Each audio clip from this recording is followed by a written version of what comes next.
My sister always prided herself on her self-control. Even after 6 years of dating, she still insisted she was untouched. One day, I noticed something strange. Her tongue was covered in metal piercings. That was when I realized she had been using a different way all along. When I confronted her, she only smirked. This way, men enjoy it more, and they become obsessed precisely because they can't have me. You wouldn't understand.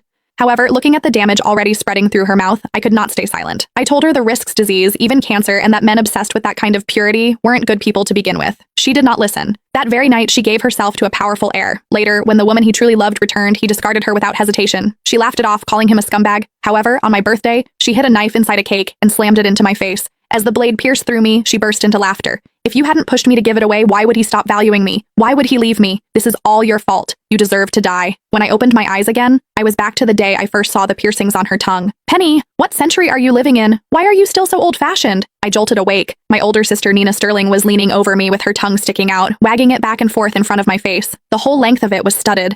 A chill ran through me. What are you doing? Looking at her, all I could think about was the knife she had once driven into my face. Instinctively, I took a step back. Seeing my reaction, she laughed. She stepped closer, grabbed my hand, and pressed my fingertip against her tongue. Well, feels textured, doesn't it? She licked the corner of her lips, her eyes full of provocation. You don't even know how much Marcus loves it. All these years, he's had countless women around him, but I'm the only one he's publicly acknowledged as his girlfriend. The damp, uneven sensation under my fingertip was real, revolting. So, I really had come back. I forced down the nausea and played along. You really are something. She lifted her chin proudly. Of course.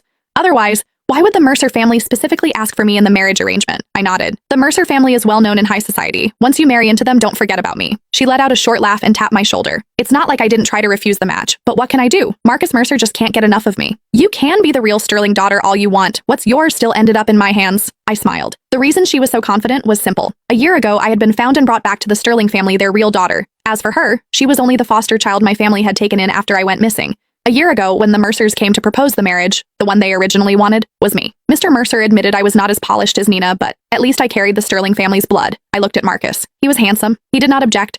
At the time, I thought after finally finding my biological parents, and now with this marriage, things were finally turning in my favor. So I agreed, full of hope.